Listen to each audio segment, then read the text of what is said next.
Hello दोस्तों, कैसे हैं आप सब। आशा करता हूं आप सब बहुत अच्छे होंगे। स्टार्ट करते हैं। कहानी का शीर्षक है भाई का संकल्प रक्षाबंधन।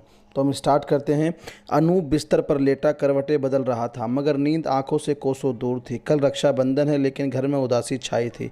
घर का हर कोना कितना सूना पड़ा है। आंखें मूंद अनूप एक साल पीछे चला गया। कितने खुश थे सभी रक्षाबंधन पे, जब मेरे घर में ये बात बताई थी कि मेरा दोस्त दीपक मेरी बहन सपना को पसंद करता है। दीपक का हमारे घर आना जाना था, तो कहीं ना कहीं सपना भी दीपक को पसंद करती थी। अपनी जात बिरादरी का और बैंक में था, तो किसी को कोई आपत्ति भी नहीं हुई। मेरी इकलौती बहन सपना, जिसे जब देखो चेहरे पर हंसी मुस्कुराहट लिए घर में चहकती रहती। कभी माँ की तरह डांटना, क्या भैया सारा सामान चारों तरफ बिखेर देते हो, जब मैं नहीं रहूँगी तो पूरा घर बिखरा रहेगा। फिर लग जाती अव्यवस्थित घर को ठीक करने में। कभी बच्चों जैसी जिद, इस बार रक्षाबंधन पे मुझे पैसों में ना टाल देना, अच्छा सा गिफ्ट चाहिए मुझे, वरना मैं न बांधूंगी राखी। देख लेना, कोई गिफ्ट विफ्ट नहीं है मेरे पास। राखी बांधना हो तो बांध देना, वरना रहने दे, तेरी किसी सहेली से बंधवा लूँगा। दीपक हमेशा सपना को यही बात कहकर चुप करा देता और रक्षाबंधन के दिन हमेशा गिफ्ट देकर उसे सरप्राइज कर देता। माँ बापूजी दोनों की बातें सुन हंस पड़ते।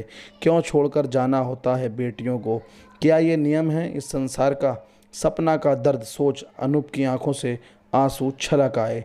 सपना की शादी के बाद पहली बार जब अनूप उसके ससुराल गया था, तो बहन का हंसता खिलखिलाता चेहरे की जगह मुरझाए हुए चेहरे को देख समझते देर नहीं लगी कि कोई ना कोई बात ज़रूर है। जानता था बहन कुछ नहीं कहेगी, फिर भी अकेले मौका देख पूछ लिया, सपना सब ठीक है ना, कोई परेशानी है तो बता, तेरा भाई हमेशा तेरे साथ है।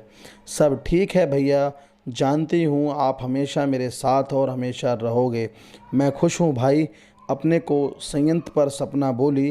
कैसे कहती, जिस दीपक को हमने भला इंसान समझा, वो इंसान कहलाने के लायक भी नहीं है।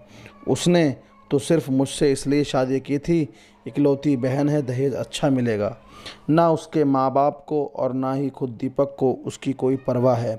नौकरानी की तरह बर्ताव किया जाता है उसके साथ। 4 माह की प्रेग्नेंट है, लेकिन भरपेट खाना नहीं मिलता है उसे। घंटों भूखा रहकर काम करके 2 सूखी रोटी नसीब होती है आपकी लाडली बहन को, जिसकी एक डिमांड पर बापूजी और आप तारे तोड़ लाते थे, वो एक एक चीज़ को तरस रही है आज। हर समय बेटी की चाह रखने वाले ये लोग बहुत परेशान करते हैं आपकी बहन को। कभी दहेज का ताना, तो कभी बेटा ना हुआ तो मैका बिठा देंगे का ताना। सपना सोच रही थी और उसकी आंखों से आंसुओं का सैलाब बह रहा था। अनूप लौट आया तो आया था, लेकिन उसका मन वहीं था। वो समझ चुका था उसकी बहन उससे झूठ कह रही थी।